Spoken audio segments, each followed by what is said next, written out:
have to let it all go, Neo. Fear, doubt, disbelief.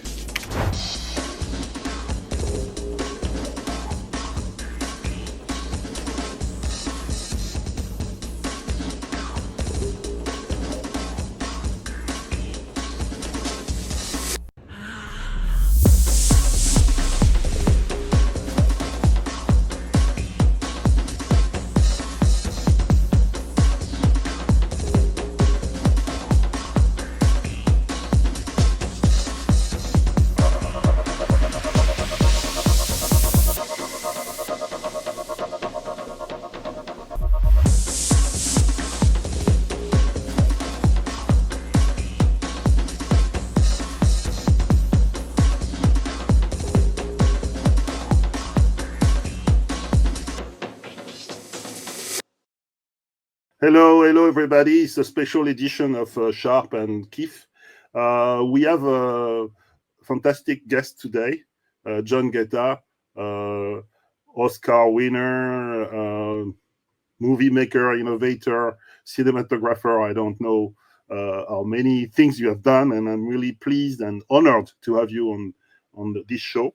We'll have also a great opportunity to engage on our topics, the topics that are center to our community around cinema, around the launch of Néo-cinéma, around Escape AI, this new destination, and around, let's say, virtual cinematography and new narration, or even, if I follow what John has said, narrative renaissance.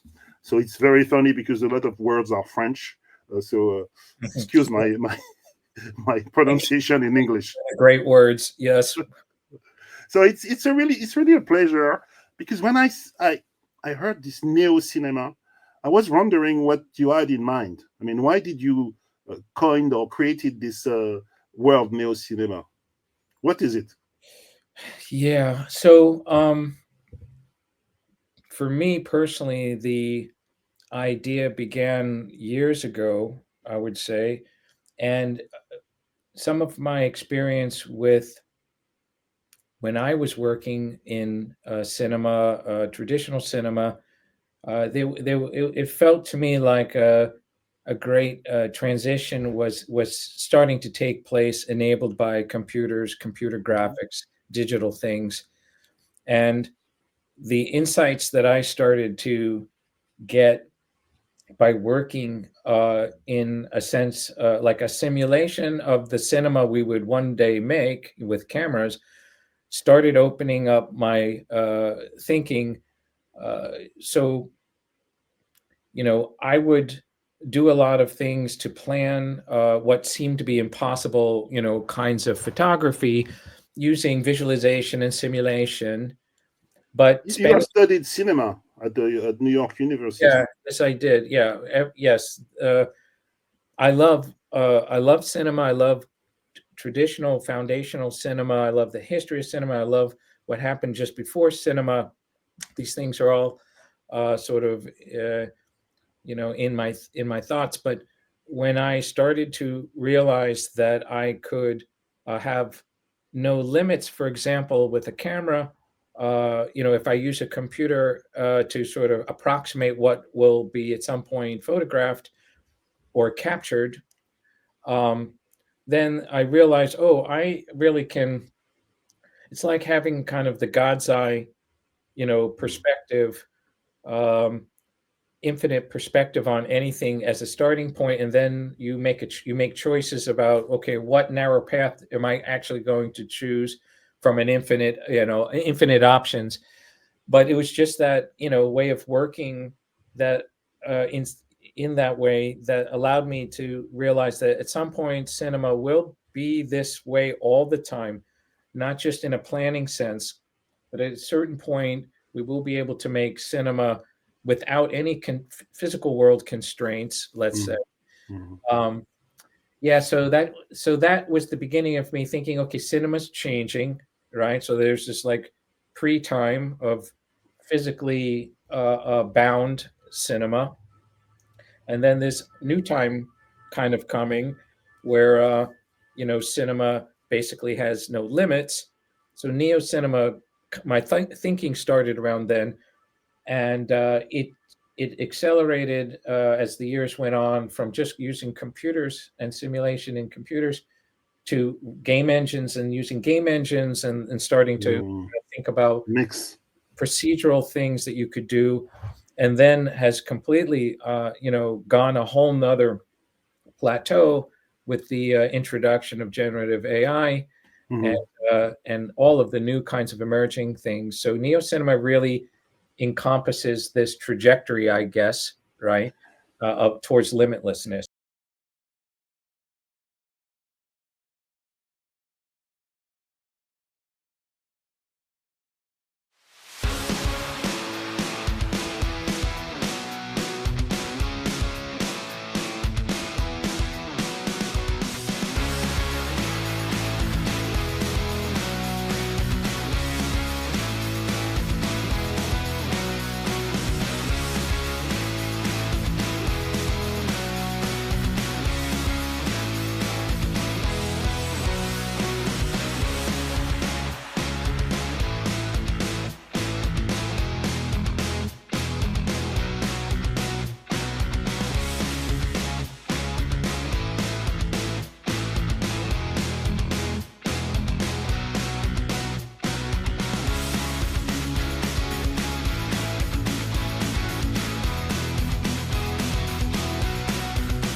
Mammoth. Fuck yeah.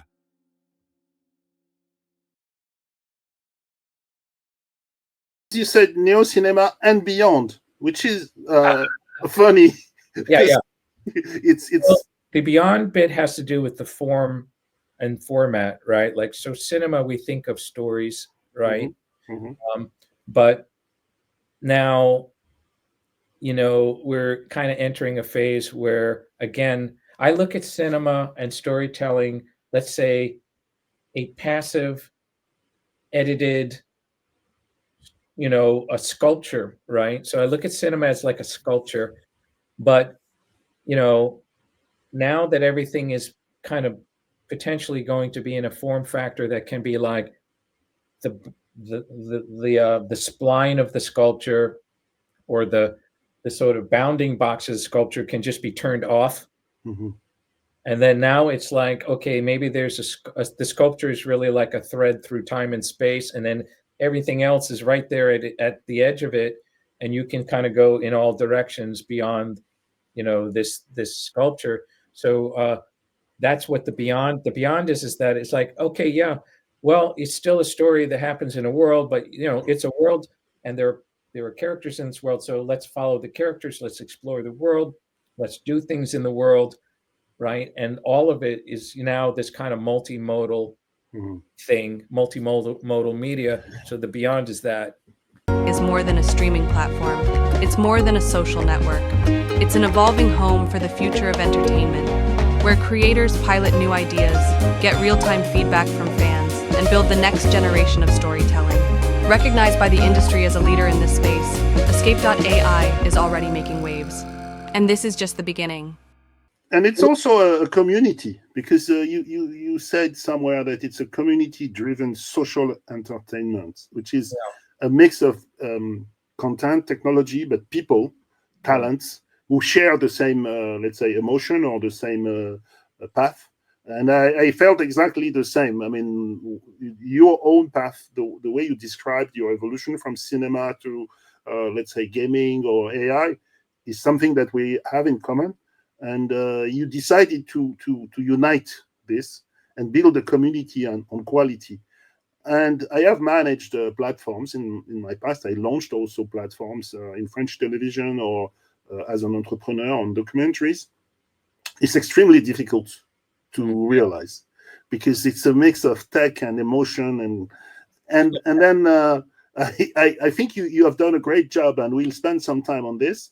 But this community is probably the most fantastic asset you have, because the curation is very good on what I've seen so far on the beta version that is open and available.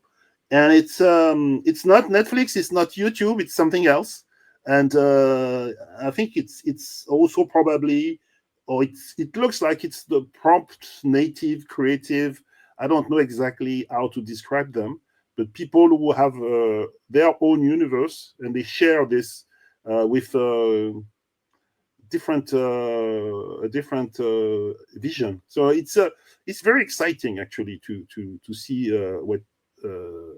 what is on Escape AI. Let's have a look at I think it's the first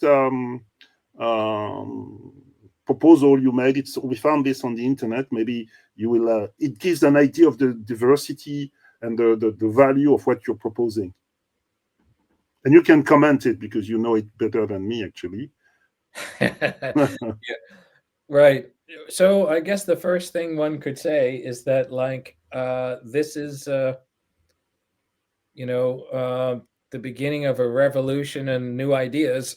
Even if your idea happens to be about eating humans, it could be about anything, right? So have we ever seen a time before what seems to be happening now where it's very visual? Yes, of course. Yeah, again, like, Il n'y a pas du son. Is there sound? Maybe I think we're missing the sound. There's a little sound. You might have heard our spaceship qualifies as its own country. We are here to please you day and night. Don't think of it as your retirement home. Think of it as eternal vacation. And with a population of 10,000, I'm sure you'll make friends in no time. Yeah, the diversity. There's a lot. These creatures hold everything. These creatures hold infinity. These creatures have all their secrets, but these creatures won't tell me. Yeah. So I mean, there's how many people live in the world? How many people in the world have imaginations that haven't had a chance to get really on canvas? And this is what this time that we're entering is about now. And there's so much original thinking going on here. It's like, this is not about, it's not about tools and technique anymore. This is really about countless ideas that have been bottled up inside of people. And we're just seeing an unprecedented wave of original, you can call it IP, just storytelling and creativity. Everything is different. I mean, sure, we're in the beginning of this wave, right? So what it's like, it's pretty far out stuff. And it's hard to really put your finger on. I mean, maybe a year and a half ago, I would have said that people would just try and emulate the old mediums, emulate cinema of the past or TV. But no longer, I now think that, we don't really see, as many just sort of make-believe trailers for sci-fi movies, because that's, a particular type of test. Now we see really like just really diversified subject matter, and fun and free. Yeah. And a lot of it right now, there are a good number of people working on longer and longer durations, but a lot of it is in this kind of short form. I'd say like, a year and a half, 2 years ago, it would be like a minute. Today, it's like 5 to 10 minutes is the normal range. Yeah. The range that, Pixar demonstrated was the perfect proof duration, right, for a short film. But really, quite quickly, we're heading towards episodic lengths that are like, like Love, Death, and Robots, low 20 minutes, something like you're seeing the formation of like countless new series about to emerge. And people are just trying out ideas and seeing.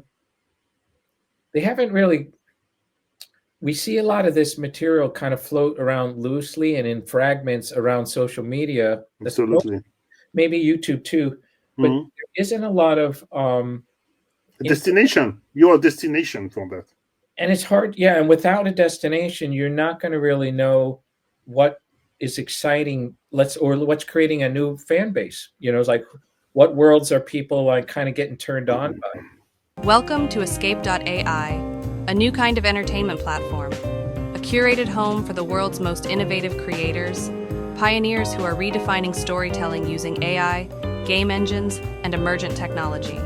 At first glance, Néo-cinéma feels familiar, a traditional streaming service where you can watch groundbreaking films by award-winning AI filmmakers. Like, comment, share, and bookmark your favorites. And there's a discoverability also, because it's very funny. You found something, and then you want to know more about the creator. You want to know more about their country, where they are from, what have they done before. And this I think it's the classic, let's say, programming tactics. I have managed many times where you put some things just to attract the eye, and then people are engaged, and then they engaged, and it's the diversity is also is fantastic, because for example, Eating Humans is very funny. It's it's dark humor. There's dramatic stuff in there too. There's a lot of in there, and at the same time, you can find things in black and white. You can find beautiful things that are piece of art, or so it's great.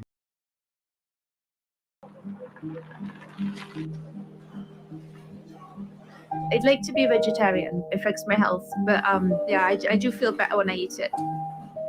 We need the meat because of our brains. Those things that are coming from the meat is helping the brains. I can imagine being a vegetarian probably for 1 week, but it's very difficult to be a vegetarian for the rest of my life.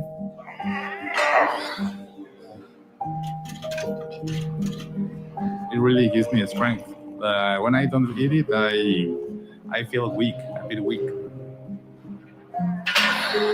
With the meat, I can make a very good sauce. I have tried a plant-based, but I don't like the taste. No. It's weird to imagine like a vegetable taco is weird. I feel like meat is just such a normal thing to eat, so you just do it without thinking about it. We are carnivores. From the Stone Age, we have been eating whatever was available. Look in the nature. Do you ask a lion, is it allowed for you to eat an antelope? Is it okay? I think it's okay to kill them. If we don't kill them, it's going to be too much of them.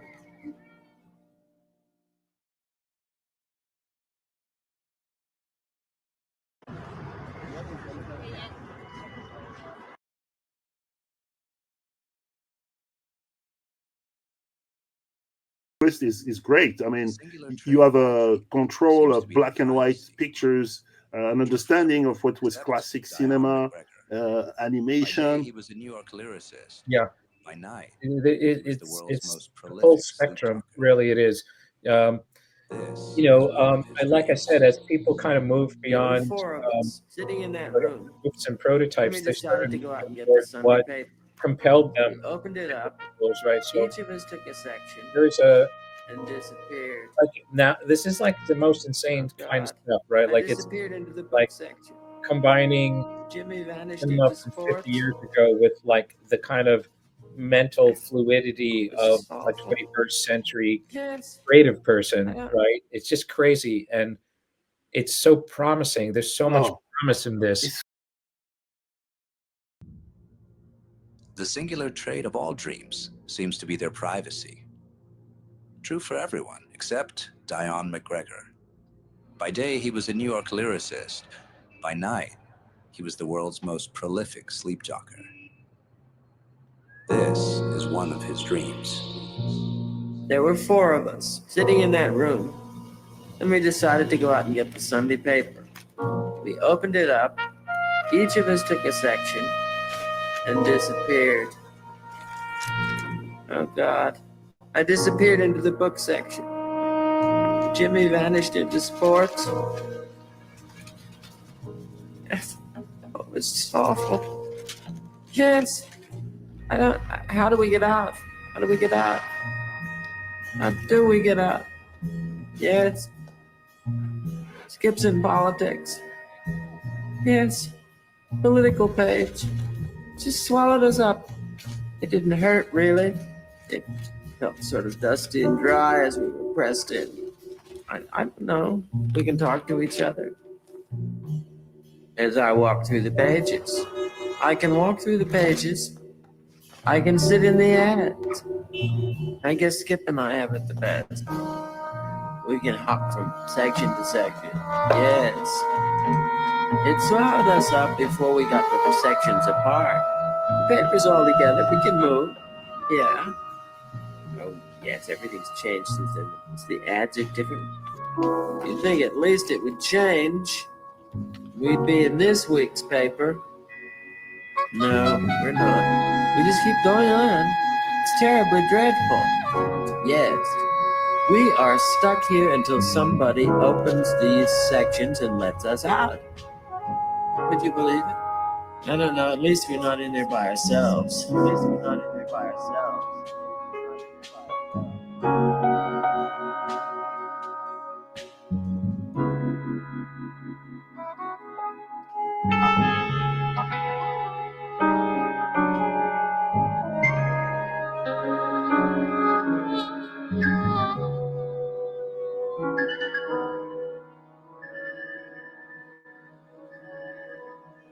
It's super exciting. I was looking at this. You know, there's this famous scene in Hitchcock, created by Dali, A Nightmare. Yeah. And it's there are a lot of things that are mixed, and it's brilliant. I mean, in black and white. It's really I had great surprises, questions. You know, it was my job. I began my career as a buyer. So you are looking for, you know, a diamond. And then there are many great pictures, great emotion, great ideas too. For you mentioning the series, I was stunned by what I've seen because it's exactly 5 minutes episodes, and then you realize that they have like a short movie, or in 5 minutes we spend some time on The Abyss, for example. Seems like the body's been in the water. It looks like a very real Scandinavian, you know, Danish or whatever. There's also some things that are quite interesting that are about to happen. So one thing that I think you probably already have figured out is that there are creators on escape from literally all across the planet, from like every continent, and maybe not Antarctica, but like like everywhere else. And so you're getting voices from around the globe, which is immediately interesting, right? So it's like we've completely hacked a work around Hollywood, right? We're hacking a way around the gatekeeping. So now all of a sudden you have all these international voices mixed together, so yes, they're using English often, right, because that's a universal keyway in a sense.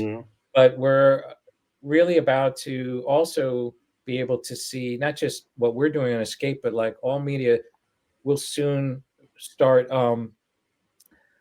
be able to be presented in any language that you happen to really with AI.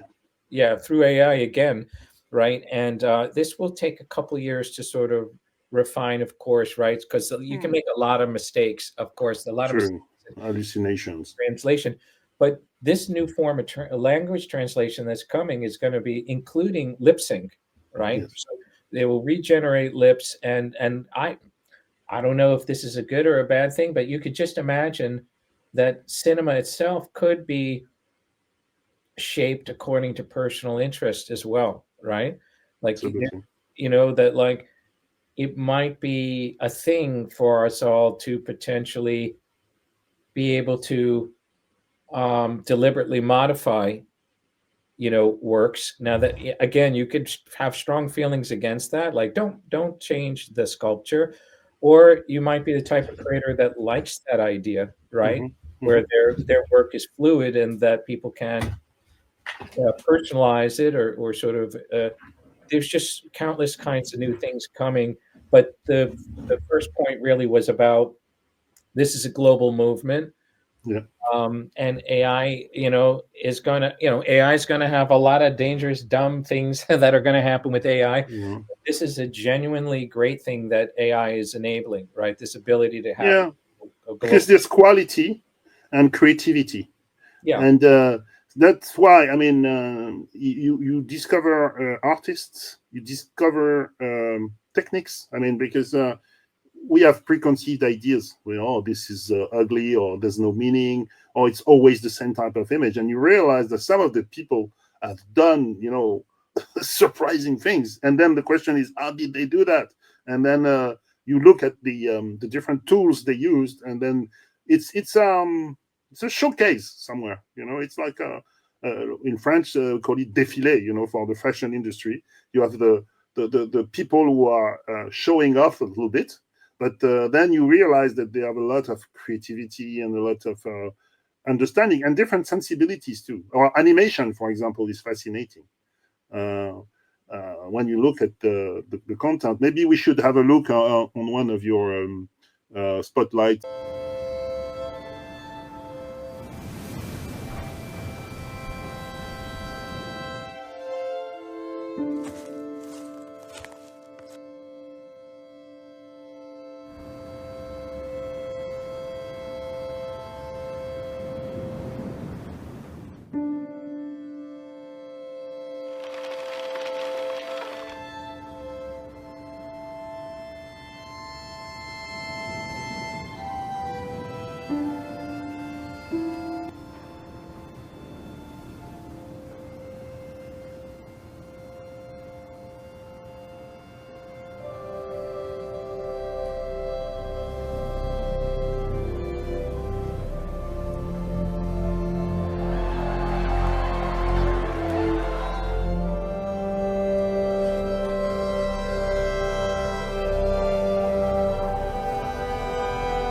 Do you remember this scene?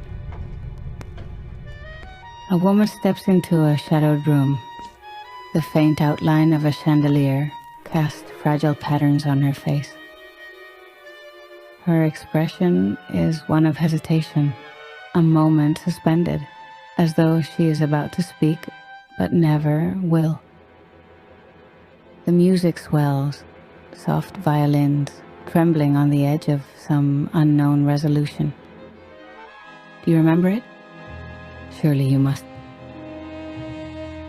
And yet, you don't. 'Cause this film was never made. What does it mean to forget something that never existed? A frame, a scene, an entire story lost not to time, but to absence. Cinema, our shared dreamscape, is not only what we've seen, but also what we've imagined, what we've almost had.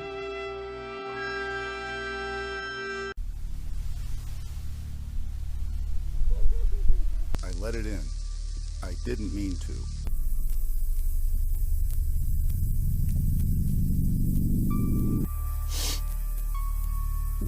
What is that?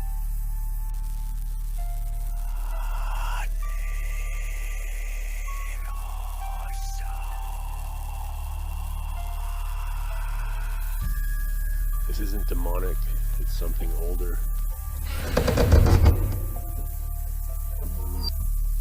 Jesus.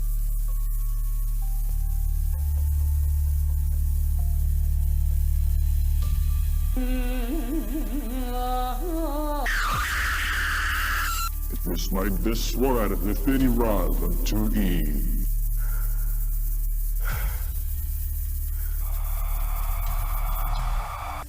Did you see that? You should have stopped filming.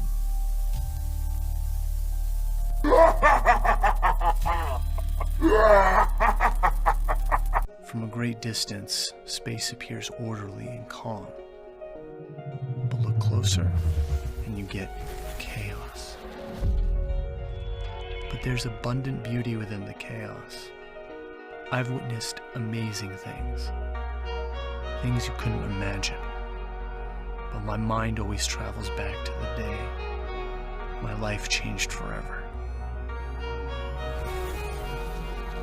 The day I met Sarah.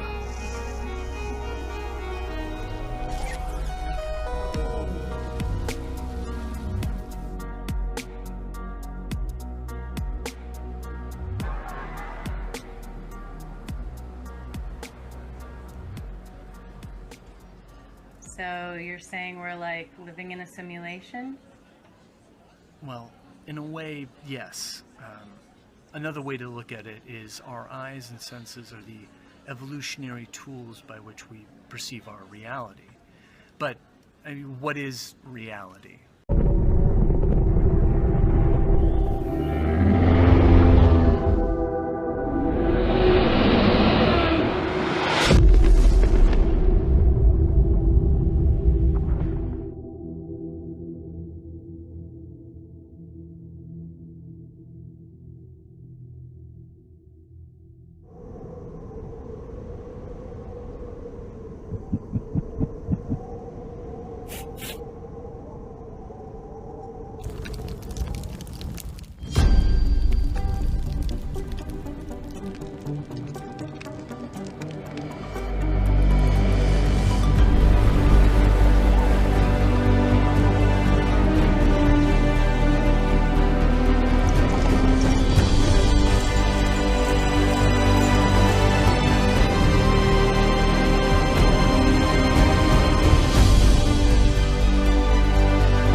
So you have 300 creators or something like this?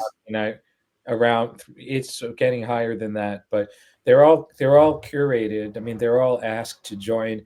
We don't ask. We're not curating the particular pieces of media. We're not saying, oh, let's go get this one. It's about people. So we find people that are doing interesting things, and we're like, okay, this person's going to. Because of the pace of iteration, right? This is totally different. Like, we all know all of us who have worked in traditional media, I have for decades, right? It's a long process, right? It takes a lot of time, and the amount of time spent on development is still worth every minute that you do, because it's like more thoughtfulness, good, better writing, all this stuff.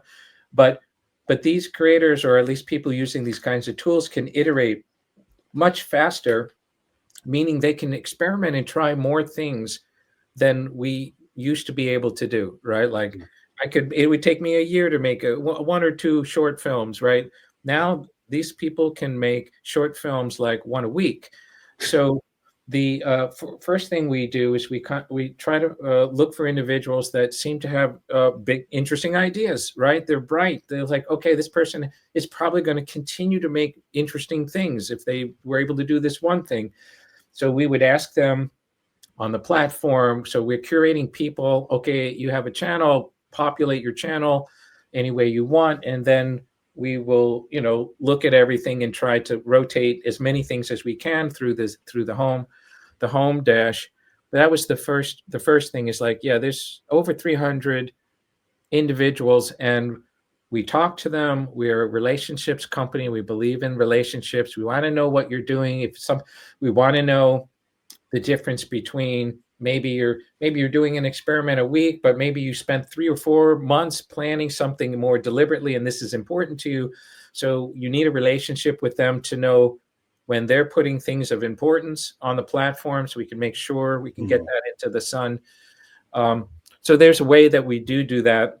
And when I say it's not that we ourselves are like magically able to see everything happening around the world. We have to, if we find somebody that's great, the first thing that we're going to do is we're going to ask them, well, who do you admire? Who are you following? Who should we be knowing about? And so the whole group of creators on is really like kind of a micro social, like a peer network, right? It's kind of, they built this themselves, which is a terrific kind of foundation because it means everybody in a way has respect. And so we know that everything on the platform is good to great, right? And that's going to make a huge difference for the visitor, because if you like this over here, you might like that, right? Because they're all kind of cousins in a network way. effect. Yes, exactly. Oh, so now and then I love this one, which is kind of Pinterest or inspiration. Yeah. So they are proposing this, or I mean. So right now, Inspirations is mostly like creators putting one-shot experiments, right? They're like one-shots as opposed to short films and stories. So because, a lot of people try things, and there's like lots of course, we all use Instagram. We have like, there's just so much more and different things you can do in this particular way. And you can see a lot of ideas in here. The future really is that this is going to, right now, this is like alpha. This is like in test form. Yeah. That's eventually Inspirations will be a place where anybody who's a member of Escape can put things. And so actually it's democratized. Anybody who signs up for Escape will be allowed to put things on Inspirations. The vertical called social. Yes, this is also in alpha. This is another alpha experiment. So this is right now all of the activity on the site. So this is our friend Alexandre. He posted it today. So. Yes, that's right. I know that actually. So basically, yeah, you're seeing kind of like a rolling feed of all the activity going on the site. So it's kind of like LinkedIn in a way. Yeah. And this will be a place where not only are you going to see films that are dropping, but you'll see inspirations dropping. You'll see blogs. We just turned on this thing called journals. So people can blog, put in things about projects. Maybe they're looking. It's your own social network. Yeah, we thought, we were using Discord. We still use Discord, but we think that it might be better just to put it in here where everybody is, where all the creator tools are, and it's just really simple. And the creations are too. You can see what they are proposing. I mean, I was surprised to see that Alexandre Tissier had already posted on your platform. Yeah, I mean, we've made a lot of progress in the last 9 months to a year. We've gone from quiet alpha that no publicity whatsoever, right? On purpose, because we're working out the utilities, right? Like what needs to work and what do people want. So we're working on that until March 1st, when we decided to then say, okay, we're actually public facing, right? We want people to know everything that's going on here. And our first phase of public facing is just talking to the larger entertainment and tech sectors, like people who could be collaborators, who could be enablers, you know what I mean, and supporters.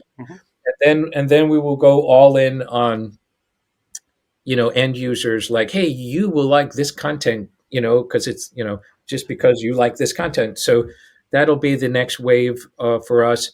And then this labs thing, which is partnerships or affiliation, or it's a business model of having the tech people with you. I don't know. I mean, so labs basically is now for people who want to understand the tools of the trade, and this will expand. Right now, it's just tools, simple, but this will expand to include masterclasses. It'll have a directory of new studios in here we're putting together. So like there's many new, not just generative AI, because Néo-cinéma, by the way, is not just generative AI. I mean, if you use game engines, if you use unique technology, special capture, we're like into all of that stuff, right? It does not have to be Gen AI at all. But so anyway, we use labs. Innovation. Yes. Yes. If you're using emergent technology to, create stories and or other experiences, art, and soon interactive, actually, then that's Néo-cinéma. But here in labs is our place where we can basically, and there'll be other things in here.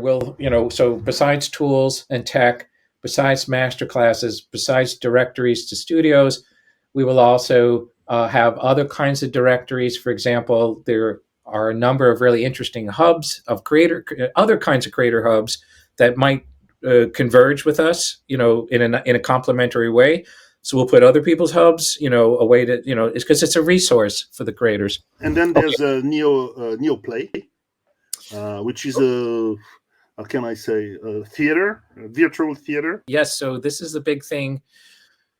So to explain this, because this is very different than any other kind of streamer you would ever find, right? So literally every movie on Escape has two buttons, right? Button is a play button, and that takes you into this, YouTube-y, Netflix-y binge watching. The second button is the escape button. Now, Neoplay is another way to get to the same thing, but there's an escape button also. So anytime you hover on a film, you see this escape button, that'll take you into the theater as well. And so basically you can watch anything with friends, up to 20 friends, right?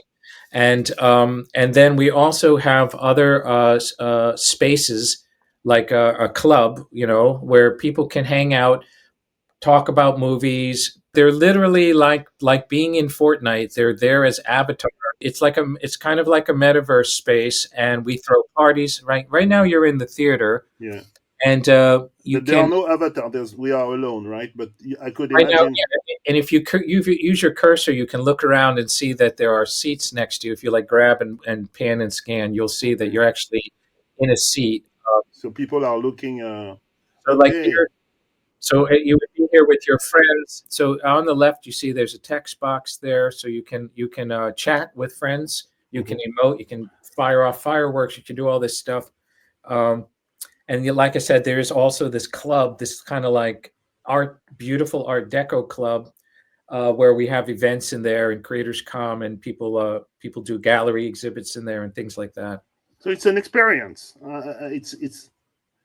It sounds like you are preparing what Netflix is proposing. Netflix houses, or they are testing somewhere in the US, where you can go through different games, and it's a kind of theme park, I think.